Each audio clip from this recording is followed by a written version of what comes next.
adorez-le. Il est grand. Il fait des choses. Oh, Samama, toda biti Jésus. Oh, Samama, toda biti Baba.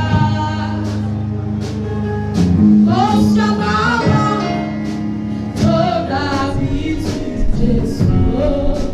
Abara, Abara, Abara, Kosa Baba. Oh, Samama, toda biti Jésus. Oh, Samama, toda biti Baba. Oh, Samama, toda biti Jésus. Abara, Abara, Abara, toda Baba.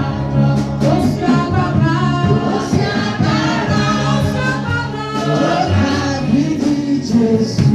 Oh, Samama, oh, Samama, toda biti Baba. Oh, Samama, toda biti Jésus. Abara, Abara, Abara, Abara, toda Baba. Praise the Lord. Ẹ kí hallelujah o. Dites Alléluia. Ẹ dìde ẹ kí hallelujah. Le fait dites Alléluia. Ẹ kí hallelujah. Alléluia. Ẹ kí hallelujah.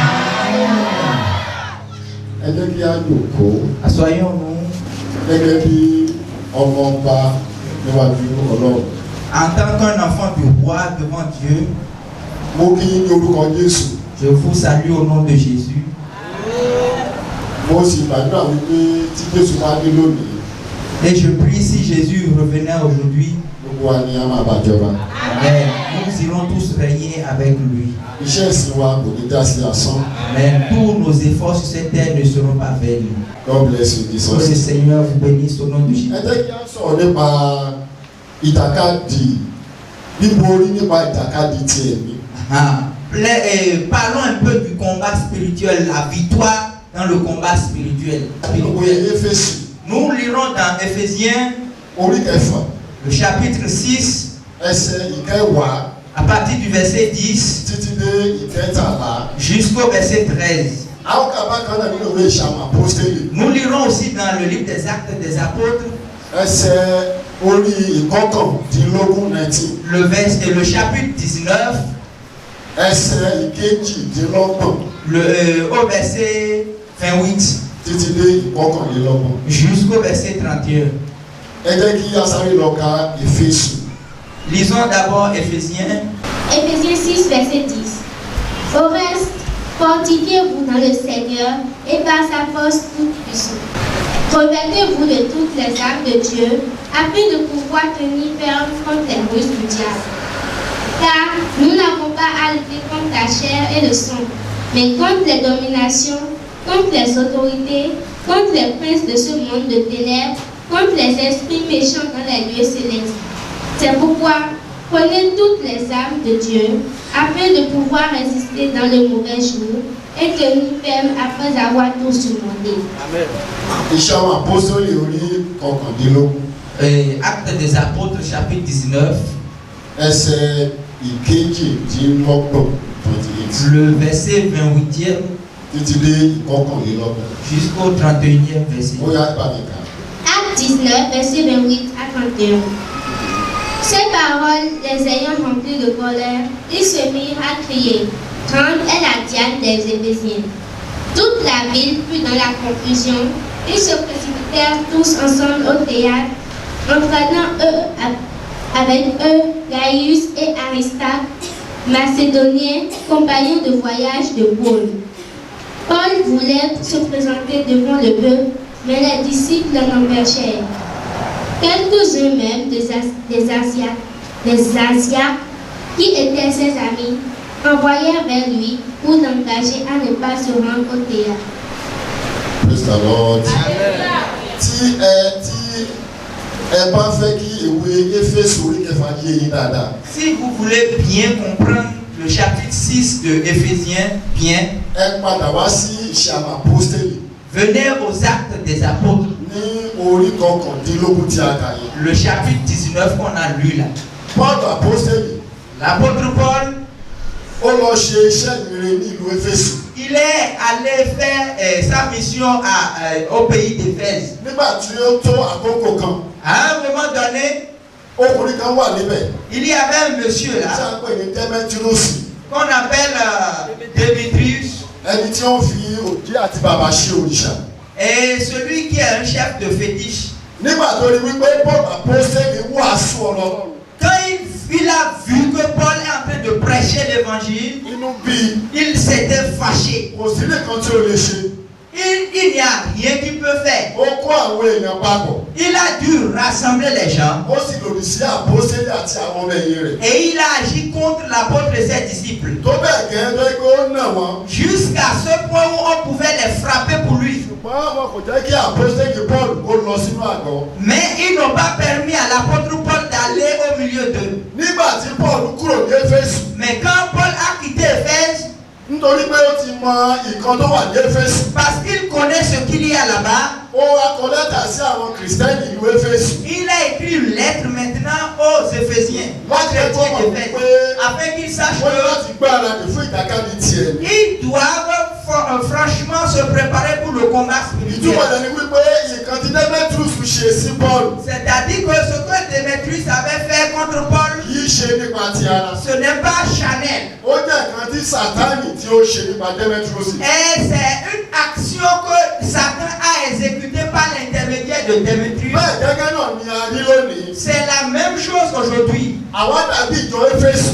Nous sommes comme l'église d'Éphèse, nítorí pé a jẹ́ abọ̀rìṣà tẹ́lẹ̀. car nous étions des idolâtres. Wọ́n ní báyìí a ti gba Jésù. Maintenant, nous sommes en Christ. So Paul ń bá wa sọ̀rọ̀ lónìí. Paul est en train de nous parler Pé aujourd'hui. gbogbo ìṣòro tí a bá dojúkọ, Et toute confrontation que gbogbo nous avons, wàhálà tí a bá ń rí, tous les problèmes que nous allons ní ìgbà rencontrer, mìíràn, à un moment donné, ó wá láti ọwọ́ Sátánì ça vient de la main de Satan, kí ó lè dá wa dúró, afin de nous arrêter, kí ó lè mú wa padà sẹ́yìn. afin de nous rétrograder. Mo gbàdúrà fún yín lónìí. C'est pourquoi je prie pour toi aujourd'hui. Ìrìn àjò tí a ti bẹ̀rẹ̀. Ta marche que tu as commencé, Lórúkọ Jésù ẹ̀ ní padà sẹ́yìn. Amen, tu ne rebrousseras pas Gbogbo chemin. agbára tó fẹ́ dá yín padà sẹ́yìn. Toute puissance qui veut te Lórúkọ Jésù retrograder, máa tó kọlu agbára náà.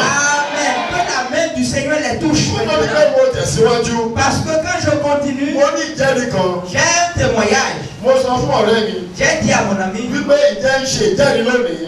je veux faire ce témoignage-là Wọ́n aujourd'hui. ní pé rárá. Ils ont dit non. Ṣùgbọ́n mo ní kó fún mi ní ààyè J'ai demandé qu'on me donne du temps láti ṣe ìjẹ́rìí kékeré. pour pouvoir faire ce petit témoignage. Kí ìkókó ṣẹlẹ̀ sí mi Quelque chose s'est passé avec nígbà tí moi mo ń bọ̀ ní Bẹ̀nẹ̀ quand je venais au Bénin, tí ò ṣẹlẹ̀ sí mi rí. qui ne m'est jamais Mo arrivé. ti kọ́kọ́ wà ní ìdí ìrókò fún ọ̀sẹ̀ kan. J'étais à Itiroko pour une semaine. Mo wá gbéra kúrò ní ìdí ìrókò. Et maintenant, je me suis levé de Mo ń kọjá lọ Itiroko. sí Pòbẹ́. Je suis en train d'aller à Kobe. Nígbà tí mo dé ọjà ọ̀dàn, Quand je suis arrivé à Ogadran, mo gbé ọ̀kadà tó ń bọ̀ ní Pòbẹ́. j'ai pris un Zémidan qui vient à Kobe.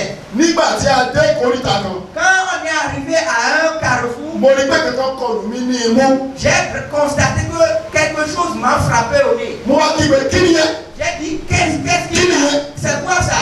Ọ̀kadà tí ó gbé mi, Le zèbre qui m'a ó fait, ní ẹyẹ ni, il a dit c'est un oiseau. ẹyẹ àsákò. C'est un oiseau, un épervier. Ó lóun ti rí ẹyẹ náà. Il a dit qu'il a vu Ó l'oiseau wá pa padà sí ọ̀dọ̀ mi. et lui l'a amené vers Mo wá l'homme. dúpẹ́ wípé J'ai remercié le ẹyẹ Seigneur. yìí Cet oiseau, kò kọlu ojú mi. il ne m'a pas frappé aux yeux Nítorí pé mo fi gíláàsì sí ojú. parce que j'ai mis mes lunettes. Mo wá gbọ́ wípé J'ai entendu ọ̀pọ̀lọpọ̀ àwọn ènìyàn beaucoup de gens nínú ẹyẹ báyìí et que ces ló ti oiseaux fọ́ ní ojú. ont crevé leurs yeux. Wípé tí ó bá fi lè kọlu èèyàn ní ojú, Quand il te frappe à l'œil comme ça, ojú yẹn kò tún ríran mọ́. c'est fini, tu as perdu les yeux comme ça. Tí ó bá dẹ̀ ríran, Si tu dois voir à nouveau, ça va prendre du temps. ìtumọ̀ rẹ̀ ni wípé C'est-à-dire, tí ẹyẹ yẹn bá kọlu mí ní ojú, si l'oiseau là m'avait frappé èmi dans kò ní les fi yeux, ojú ríran dépò bẹ́ẹ̀. moi je ne verrai plus jusqu'à Ní àkọ́kọ́, un. Yóò fọ́ àwọn gíláàsì ojú mi. Ça va briser mes verres, mes lunettes. Gíláàsì yóò sì là mí ní ojú. Et les verres là vont rentrer Mo dans dúpẹ́ ní ọwọ́ Ọlọ́run. Je remercie le Seigneur Wípé parce que mo wọ̀lú Bẹ̀nẹ̀. je suis au Bénin Pẹ̀lú ojú mi méjèèjì. avec mes deux yeux. Acclame le Seigneur. Wípé mo lè máa padà sílé. Et je vais le retourner chez moi avec mes deux yeux.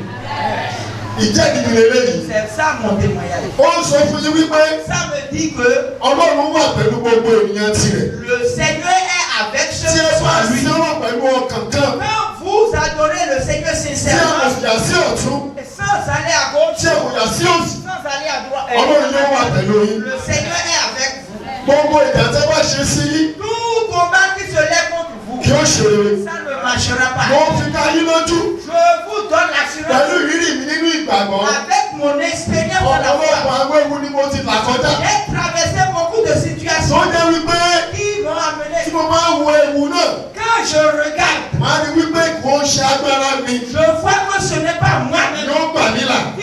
qui me suis délivré Bí de kò moi. ṣe agbára Et Ọlọ́run. ce n'est pas l'éternel. Ọlọ́run yìí náà, Mais ce Dieu, òun ni wọ́n fi lọ̀ yín lónìí. ça, c'est de lui que je suis en train de te parler. Agbára Ọlọ́run yìí Cette puissance, la puissance Tí ó fẹ́ mi sí. qui m'a sauvé, tó ń gbà mí là, qui m'a sauvé, m'a Ní gbogbo préservé ìgbà. en tout òun temps. ni mo fi lọ̀ yín Et lónìí. ça, je te présente ce matin. Mo sì rí wípé Et je vois àwọn nǹkan kan tí ó ràn mí lọ́wọ́ que toutes ces choses qui m'ont aidé, ní ìyàdúrà nípa ti ẹ̀mí. voilà, la chose qui m'a aidé est la prière dans le sens spirituel. Mo gbàgbọ́ nínú àdúrà. J'ai la foi dans la Mo prière. gbàgbọ́ nínú ìtàkàdé ti ẹ̀mí. J'ai la foi dans le combat spirituel. Nítorí pé ibi tí a ti bí mi, Car de là où je suis né tí mo ti jáde, et je suis sorti, ó kún fún agbára òkú. c'est une base de puissance des ténèbres. Ẹni tí ó bá jáde láti inú ibẹ̀ yẹn Quelqu'un qui vient de là-bas tó sì gba Jésù et qui a reçu tí Jésus kò mọ Ọlọ́run tó gbà, et il ne connaît pas le Dieu tí qui kò a gba àdúrà dáadáa, et il ne prie pas vraiment, irú ẹni bẹ́ẹ̀ cette personne, kò lè pẹ́ láyé. il ne durera pas sur terre. Nítorí náà, Pour cela, wọ́n fi dá yín lójú je vous rassure wípé tí a bá lè jìjàkadì ti ẹ̀mí, que quand vous pouvez tí ẹ bá Ọlọ́run sọ̀rọ̀ ní gbogbo ìgbà, et vous parlez réellement avec Dieu, ogun èṣù lè borí yín. l'ennemi n'aura pas de dessus sur vous. Nítorí náà, Pour cela, ẹ jẹ́ kí á gbìyànjú efforçons-nous láti máa jà ìjàkadì ti ẹ̀mí. et combattons vraiment le combat Paul spirituel. Apostoli L'apôtre Paul, ó sọ wípé il a dit, kì í ṣe rárá ni a bá jìjàkadì nous n'avons pas lutté contre la chair et le sang. bí kò ṣe àwọn alágbára ìgbèkùn ayé Ce yìí, n'est pas les hommes forts des ténèbres, àwọn aláṣẹ, les autorités, àwọn ẹ̀mí búburú les esprits méchants ní ibi òkùnkùn ayé yìí. dans les lieux célestes. Nítorí náà, C'est pour cela, ẹ gbáradì, prenez toute l'âme de Dieu. ẹ ṣe kíá, Soyez forts. ẹ má ṣe jòkó, Ne vous asseyez pas. ẹ má ṣe sùn,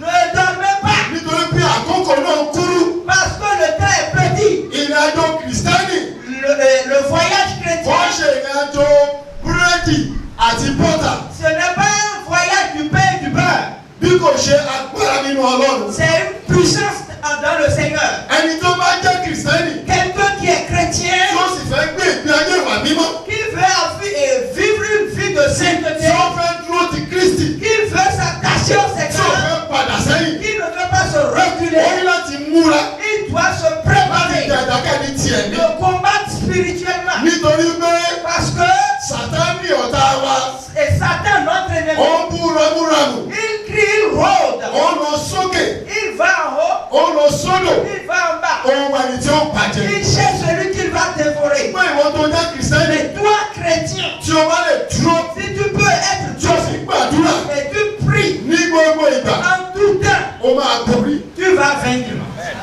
Àní ó máa borí. Tu vaincras. Ìjàkadì ti ẹ̀mí, Le combat ó spirituel, máa ń wà láàárín èèyàn méjì. c'est entre deux personnes. Tí èèyàn méjì bá ń jà, Quand deux personnes se combattent, èròǹgbà ẹni àkọ́kọ́ la première idée de la ni première wípé ká ó ra ẹni tí bí, c'est qu'il puisse dominer l'autre. àbí kò pa ayé ẹ̀ jẹ́. Ou bien je détruis carrément ça. Tí àwọn èèyàn méjì bá ń gbá bọ́ọ̀lù, Quand il y a deux équipes qui sont en train de jouer, bóyá Chelsea àti Man U, ou soit Chelsea et l'autre, oníkálukú máa múra wípé òun ló fẹ́ borí. Les deux se disent c'est moi qui dois gagner. tí ẹ bá ti wọ́n bọ́ọ̀lù Chelsea rí. Quand vous regardez une fois Àti les Man U. avec Madrid àbí Manchester. ou bien les ẹ Manchester, bá rí wípé vous verrez que Chelsea á máa múra les gens de Chelsea se préparent láti ju bọ́ọ̀lù sínú ẹ̀wọ̀n. pour mettre la balle dans le camp des autres. Manchester náà máa múra Les Manchester aussi se láti disent ju bọ́ọ̀lù sínú on ẹ̀wọ̀n. veut gagner de l'autre côté. ẹnikẹ́ni tí ó bá ti ní bọ́ọ̀lù sínú ẹ̀wọ̀n jù. Celui qui a plus de òun ni á gbé ìfẹ́ ẹ̀yẹ fún. c'est lui qui prend la coupe. bẹ́ẹ̀ náà ni àwọn tó ń jìjàkadì ti ara.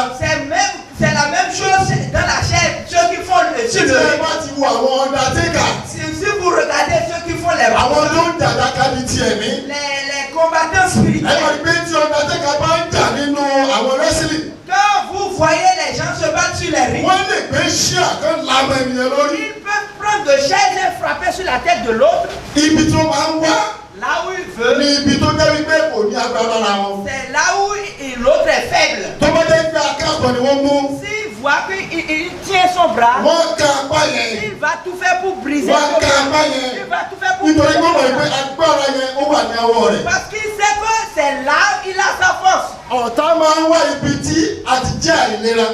L'ennemi nous étudie et voit nos faiblesses. nítorí pé kò sí ẹnìkan tí kò ní àìlera kan. Il n'est personne sur cette terre qui n'a pas de kò faiblesse. sí alágbára kan tí kò ní àìlera kan. Il n'est personne qui soit fort sans avoir de faiblesse. nítorí pé ẹ ní àìlera. Parce que tu as de faiblesse, ẹni láti gbàdúrà tu dois kí prier Sátánì afin que má l'ennemi lo àìlera yín. ne puisse pas utiliser votre faiblesse contre vous.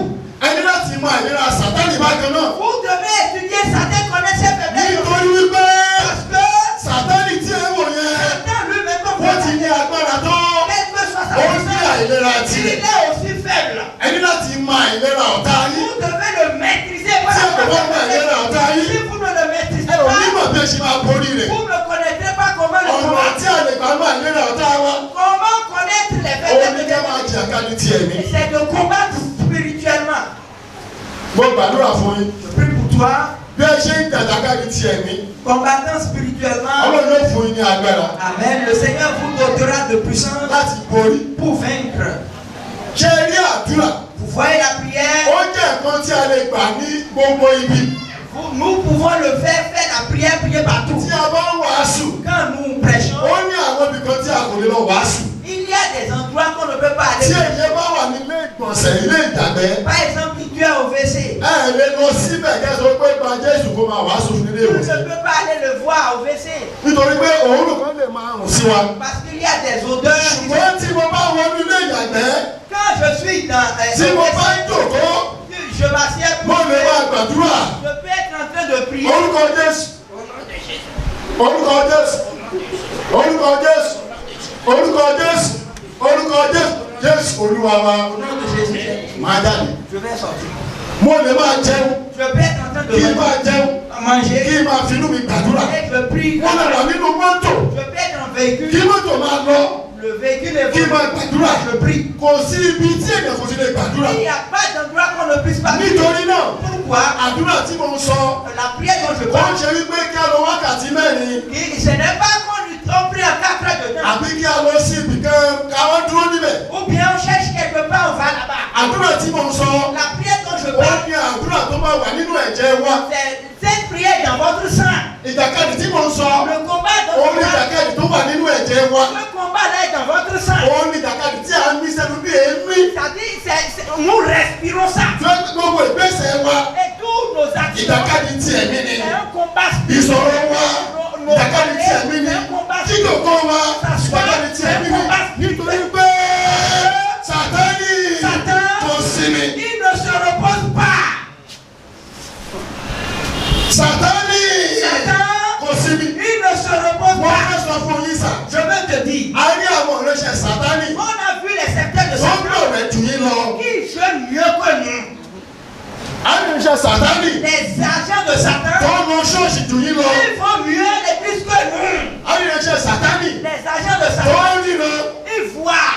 nítorí náà Pour cela, mo sọ fún yín lónìí je te dis aujourd'hui, ẹ̀yin kìrìsìtẹ́nì vous chrétiens, ní ìlú Kálábí à Cannabis, ẹ má ṣe sinmi nínú ẹ̀. ne vous reposez pas spirituellement.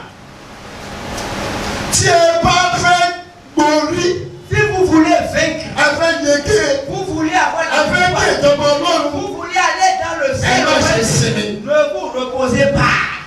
Sọ fún ọ̀rẹ́ rẹ. Dis à ton ami qui Má a ṣe sinmi. ne te repose pas. Má ṣe sùn. Ne te repose pas. Sọjí. Réveille-toi. Sọjí. Réveille-toi. Sọjí. Réveille-toi. Nínú ẹ̀mí. En esprit. Mo lè fún yín ní ọ̀pọ̀lọpọ̀ ẹ̀rí.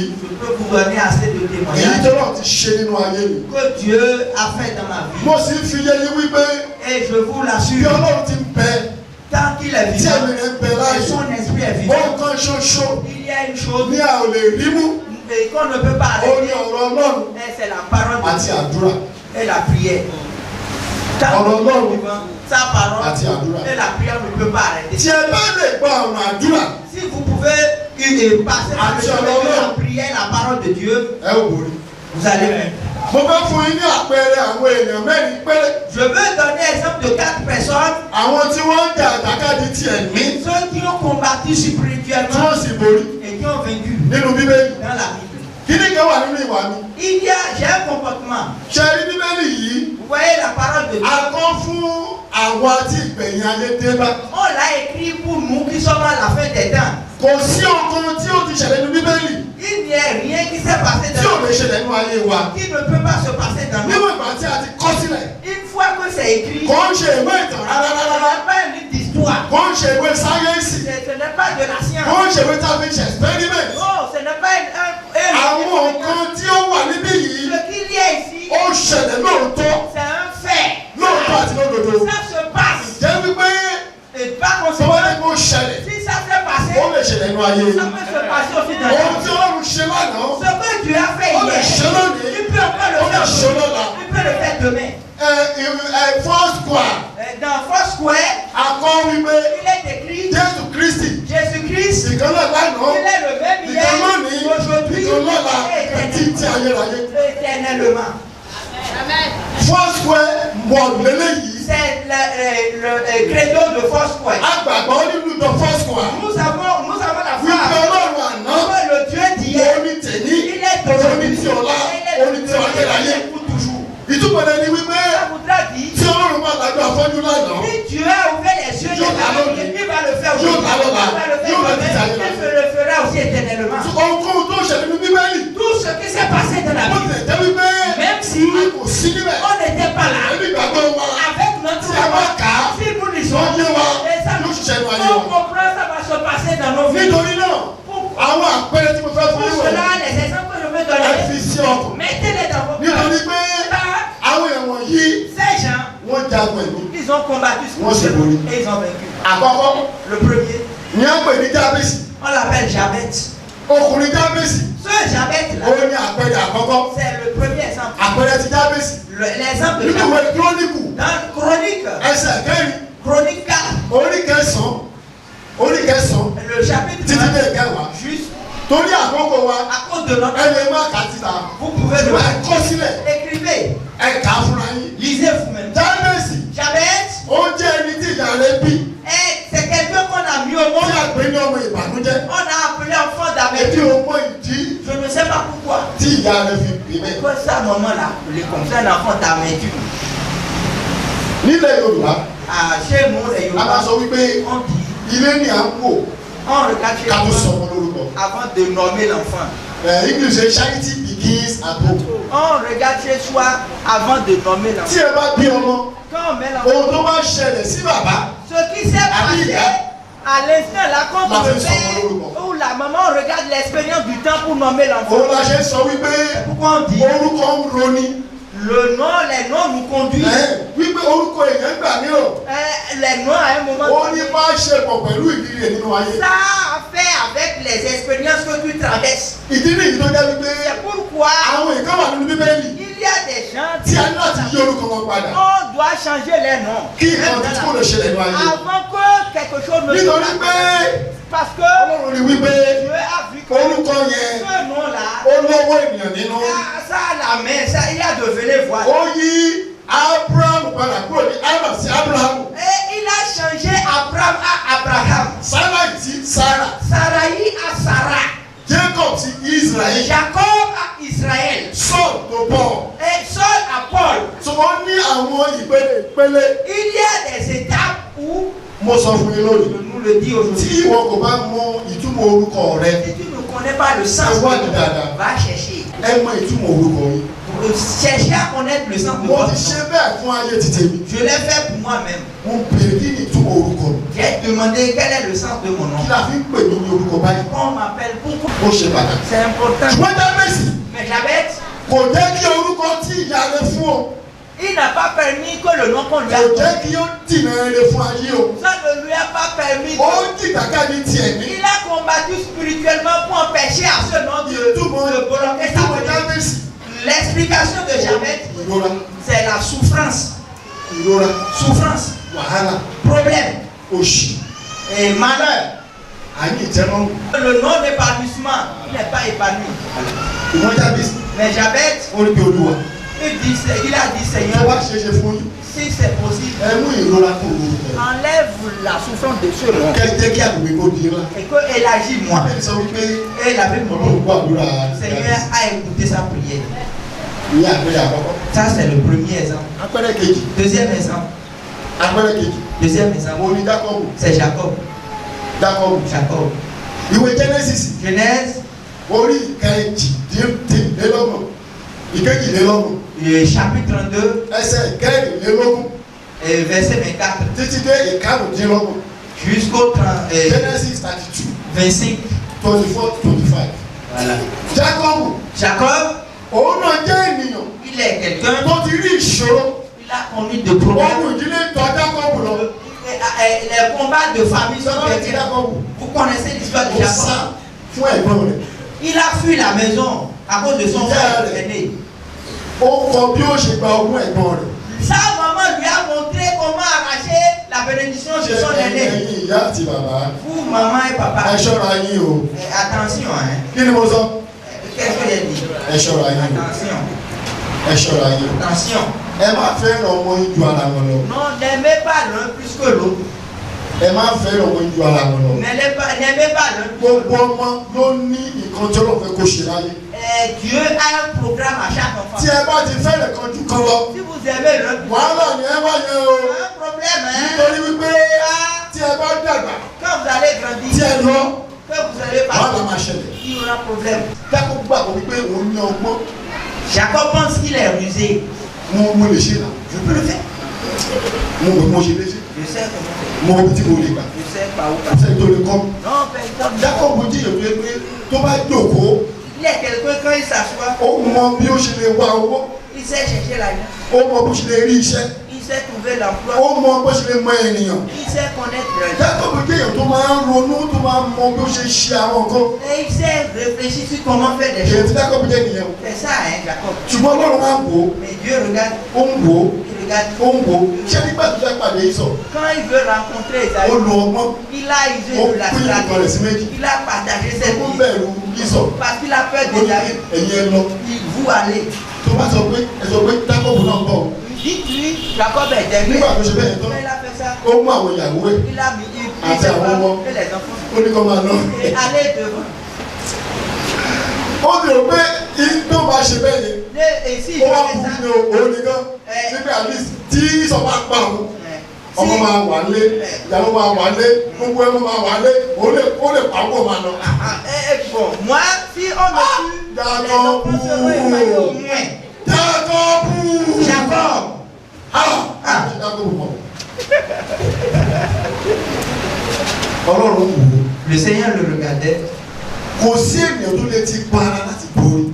Personne ne peut vaincre dans son système humain. Lóòótọ́ ò lè mọ̀ wé, Tu peux être intellectuel. ó lè mọ̀ bí a ṣe ń ṣòwò. Tu peux savoir comment faire le Ó lè commerce. máa gba owó tó pọ̀ ní sálárì. Tu peux gagner beaucoup de salaire. Ṣùgbọ́n jẹ́ kí n sọ fún yín o. Mais permets-moi de te dire, Ìje kìí ṣe fáwọn tó lè sáré o. ça c'est quoi? Ìje Et asáré wọn ṣe fáwọn tó mọ̀ eré sá. non, la course, le marathon, c'est pas pour ceux qui savent courir. Àti ogun kìí ṣe fún àwọn alágbára. Le combat, c'est pas pour ceux qui sont puissants, forts. Ọlọ́run ló máa ń múlò yébé. C'est Dieu qui donne la Ayé victoire. àwọn ènìyàn tí ó ní ọgbọ́n tó ní owó. Et nous avons connu des Wọ́n gens tó kò fi qui ṣe ont nǹkan kan. l'intelligence et l'argent, mais ils n'ont plus rien. Àyẹ̀wò ayé àwọn ètí kò ní owó púpọ̀. Il y a des gens qui ne sont pas Tí wọ́n sì riches, ṣe ní lá. mais ils sont grands. Ẹ má ṣe gbẹ́kẹ̀ gbẹ́kẹ̀lé agbára tí yín. Ne vous confiez pas sur vos capacités. Ẹ má ṣe gbẹ́kẹ̀lé ọgbọ́n orí yín. Ne vous confiez pas à votre cerveau. Non. Ẹ má ṣe gbẹ́kẹ̀lé pé mo mọ̀ ọ́ ṣe. Ne dites pas que je sais faire. Ọlọ́run wá sọ fún Jákọ́bù. Dieu dit à Jacob, O ti ṣe tán. tu as fini. O you don finish wa. C'est fini, c'est fini. O ti ṣe plan ẹ̀ tán. Tu as fini. Ó wá kú Jákọ́bù. Et il reste là. Ọlọ́run wá sọ̀kalẹ̀. Et Dieu descend. Ó fẹ́ mú ìkókó wà lọ́yìn Jákọ́bù. Il veut enlever quelque chose de sa Ó vie. fẹ́ mú kúrò. Il y a quelque chose là qui Ó doit. fẹ́ mú ìgbéraga kúrò. Il veut enlever l'orgueil. Ó fẹ́ mú ìdúnranilójú kúrò. Et Jean, la confiance en soi, il est tellement trop sûr de lui-même. Ó ní ìrẹ̀lẹ̀. Il veut lui donner Ó fẹ́ l'humilité. kó rẹ̀ Il sílẹ̀. veut qu'il Ó s'humilie. fẹ́ fún ní ìgbàgbọ́ ọ̀tún. Il veut lui donner une nouvelle foi. Ó wá bá Jákọ́bù. Et il a rencontré Ó bá Jacob. Jákọ́bù ní ìtàkàdì. Et ils ont combattu. Nígbà tó di ojúmọ́, À l'aube, ángẹ́lì yẹn ò lọ o. l'ange n'est pas parti. Dákun pé fi mí lẹ̀. Et l'ange dit, laisse-moi. Fi mí lẹ̀ jẹ́ kí n máa bọ̀. Laisse-moi partir. Mi ò ní fi ẹ́ lẹ̀ o. Je ne vais pas te laisser. Àbí tó bá bù mí. À moins que tu me bénisses. Dákun pé mi ò ní fi ẹ́ lẹ̀. Je ne vais pas te laisser. Ángẹ́lì wá sọ pé L'ange lui dit, kí ló rú rẹ̀? quel est ton nom? Jákọ́bù. C'est Jacob. Jákọ́bù. C'est Jacob. Lọ́kùn tó rí ìjàkadì tó jà yẹn. À cause du combat là, Bí ẹsẹ̀ ó lé nínú kó. il a brisé un pied. Níbi tó ti ìjàkadì. Et c'est comme ça il est devenu match. Mélòó ló wa ló ń kúnlẹ̀ lójoojúmọ́? Combien de nous s'agenouillons tous les jours Tó máa kúnlẹ̀ máa gbàdúrà. et tu vas t'agenouiller? Mélòó ló wa ló lè lo wákàtí mẹ́ta lórí ẹkún rẹ̀ fún àdúrà? On peut s'agenouiller pendant 3 heures et prier. Ṣé pásọ̀ nìkan ló máa gbàdúrà fún wa? C'est le pasteur seul qui va prier pour nous. Alléluia o. Amen. O gbúdọ̀ jẹ́ kìrìsìtẹ́nì Tu dois être un chrétien. tó lè lọ lórí ẹkún rẹ̀. Tu peux aller sur tes genoux. O lè gbàdúrà Tu peux prier. tó máa kéde Ọlọ́run. Et tu vas. Olúwa gbà mí. Seigneur sauve-moi. Olúwa gbà mí. Seigneur sauve-moi. Jákọ́bù Jacob, ó borí o. il a vaincu. Ó borí o. Il a vaincu. Ó jàdàkadì ẹ̀. Il a combattu ce combat. Ó bá Ọlọ́run jàdàkadì. Il a combattu, lutté Àwọn avec wípé lui. Et orúkọ rẹ̀ son nom, kò ní Jákọ́bù mọ́. ce n'est plus Jacob. Yóò máa Ton jẹ́ nom n'est plus Jacob, c'est Nítorí Israël. pé Parce que ó bá Ọlọ́run tu as combattu Àti avec Dieu, ènìyàn. avec ó l'homme. bá wọn jà. Tu as combattu Ó sì et borí. tu as vaincu. Ìkẹta Troisième ní personne, kí akẹ́kọ̀ọ́ náà àkókò wa. vite, vite, à Ó ní Jésù fúnra rẹ̀. c'est Jésus lui-même. Jésù Jésus ó lui-même. jàdàkadì tiẹ̀ ní. Il a combattu Ó sì borí. et il a vaincu. Nínú aginjù Dans le ó wà désert, níbẹ̀. il est là. Ó jàdàkadì. Il a combattu. Ó borí. Il a vaincu. Ẹni tó tún ṣe bẹ́ẹ̀ Celui qui a ní combattu, ìkẹyìn le- ó ní Pọ́ọ̀lù. c'est Paul. La Àti quatrième Sílà. personne est Silas. Pọ́ọ̀lù àti Sílà Paul et wọ́n Silas. wà nínú túbú Ils sont en prison. ní òru. Dans la nuit. Wọ́n gbàdúrà. Ils ont prié. Wọ́n gbàdúrà. Ils ont prié. Wọ́n kọrin. Ils ont Ilẹ̀kùn loué túbú Dieu. ṣí. Et les portes du prison se sont ouvertes. Wọ́n ti tilẹ̀kùn mọ́ wọn. Ils les ont Nígbà tó ń enfermés. gbàdúrà, Et quand ils ont ilẹ̀kùn prié, túbú les portes ó ṣí. se sont ouvertes. Bàbá àfẹ́rẹ́ lónìí. Je prie pour toi. Gbogbo ilẹ̀kùn túbú Tous les portes de tí prison a ti tì mọ́ yín dans laquelle on t'a ní mis orúkọ Jésù. au nom de Jésus. Ọdún kan máa ṣí wọn bẹ́ẹ̀. Les ouvre maintenant. Gbogbo àwọn ilẹ̀kùn tí a ti tì máa yé Les yín. portes qu'on a fermées Gbogbo contre orúkọ tí ò yẹ ká máa pè yín. les noms qu'on ne doit pas vous Tí a ti ń appeler, pè yín. par lequel on t'a Orúkọ fait. tọ́lọ̀ ò sọ yín. Les noms que Dieu vous Tí ìyá ò sọ yín. que les gens Tí vous bàbá ò sọ appellent. yín. Si maman ne Tí t'a ayé ń pè pas yín. que le monde Ní t'appelle. orúkọ Jésù. Au nom de Jésus. Lónìí olóòtú yí padà. Le Seigneur les change. Ẹ jẹ́ kí n gbàdúrà fún yín. Lève-toi, je vais prier pour toi. Olúwa mo gbàdúrà Seigneur, je prie. nípasẹ̀ ti Jábésì À cause de Jabès àti Jákọ́bù et Jacob. lórúkọ Jésù Au nom de Jésus. àti iṣẹ́ tó ṣe máa yẹ Pọ́ọ̀lù. Avec ce que tu as fait dans la vie de Gbogbo àwọn Paul. orúkọ tí ayé ń pè wá Tous les noms qu'on nous applique, tí Ọlọ́run ò fọwọ́ sí. que tu n'as pas la main dedans. Àwọn orúkọ tí ò dára Ces mauvais noms-là, tí aládùúgbò ń pè wá dont les gens du quartier nous ń pè appliquent, wá níbi iṣẹ́. on nous appelle Àwọn orúkọ tó ní àbùkù. les noms de Àwọn défaut, orúkọ tí ò dùn gbọ́ létí les noms qui ne sont pas bons à tí entendre, ayé ń pè wá. que le nom nous a Lórúkọ appliqués. Jésù. Seigneur, au nom de Olóòtú Jésus. olóòtú yí wọn padà. Amen. Que le Seigneur les change aujourd'hui. Olóòtú yí wọn padà. Que le Seigneur les change aujourd'hui. Mo gbàdúrà. Je prie. Ọlọ́run tó tún Pọ́ọ̀lù àti Sáílà sílẹ̀. Le Seigneur qui a délivré Paul et Silas de la prison, Gbogbo inú túbú tí a fi wá sí. les prisons dans lesquelles on vous a pris. Olùkọ́ tú wọn sílẹ̀. Amen. Soyez délivrés. Agbára láti ìdàkadì tiẹ̀ ní.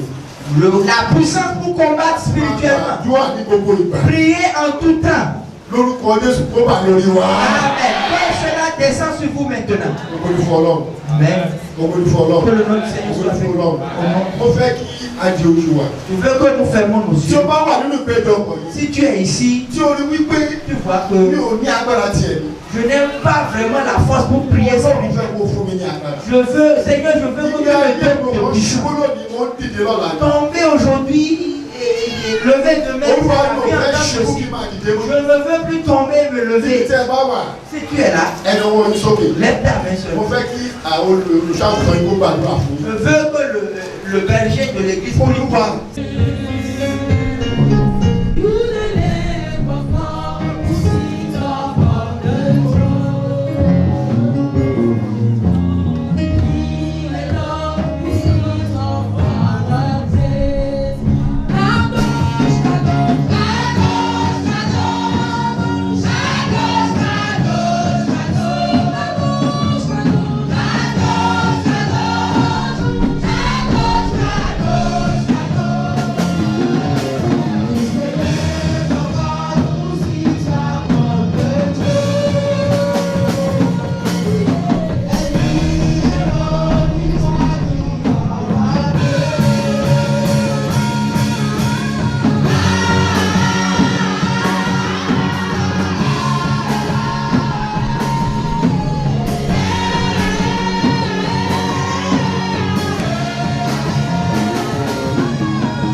Yeah.